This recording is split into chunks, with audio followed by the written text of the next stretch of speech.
இறை இயேசுவில் பிரியமுள்ள மாதா தொலைக்காட்சியின் அனைத்து நிகழ்ச்சிகளையும் ஆவலோடு பார்த்து கொண்டிருக்கிற அன்பு நேயர்கள் அனைவருக்கும் இனிய இரவு வணக்கம். ஒரு முறை சுவாமி விவேகானந்தரை பார்க்க இளைஞன் ஒருவன் வந்தான். சுவாமி, எனக்கு எல்லா வசதிகளும் இருக்கிறது, ஆனால் மன அமைதிதான் இல்லை. படுக்கையில் படுத்தால் தூக்கம் வரவில்லை. கடவுள் நம்பிக்கை நிறைய உண்டு. தினமும் எனக்கு பிரியமான கடவுளை நீண்ட நேரம் வழிபடுகிறேன். ஆனாலும் என் மனம் அமைதியின்றி தவிக்கிறது. கண்களை மூடி தியானம் செய்ய அமர்ந்தால் மனம் எங்கெல்லாமோ அலைபாய்கிறது. தாங்கள்தான் எனக்கு ஒரு நல்வழி காட்ட வேண்டும் என்றான். அவனுக்கு சுவாமி விவேகானந்தர் பதில் சொல்வதற்கு முன் ஒரு சிறு கதையை கூறினார்.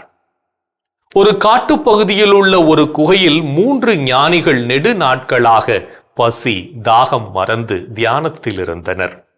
ஒரு நாள் அவர்களில் ஒருவர் வாய் திறந்து, சற்று நேரத்திற்கு முன் ஒரு கருப்பு குதிரை ஓடிற்று என்று நினைக்கிறேன் என்றார்.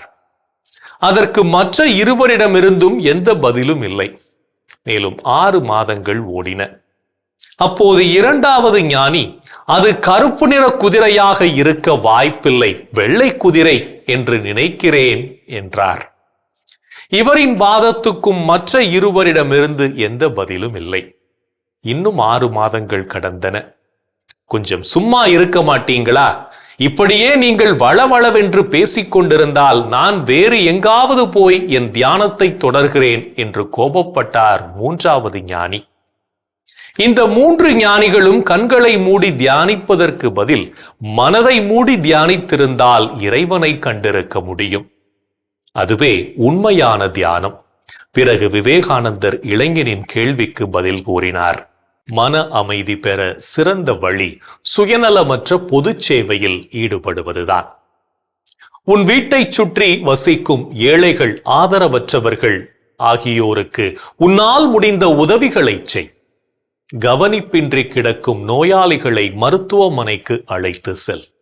பிறருக்கு செய்யும் சேவையில்தான் உண்மையான மன திருப்தி இருக்கிறது.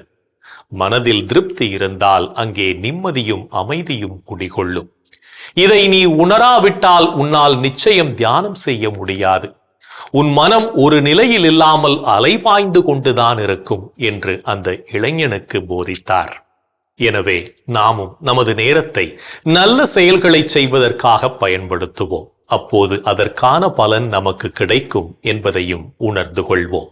இன்றைய தினத்தை எடுத்துக்கொள்வோம். இந்த நாள் முழுவதும் நாம் நமது ஓய்வு நேரத்தை எப்படி பயன்படுத்தி வாழ்ந்தோம் என்று யோசித்து பார்ப்போம்.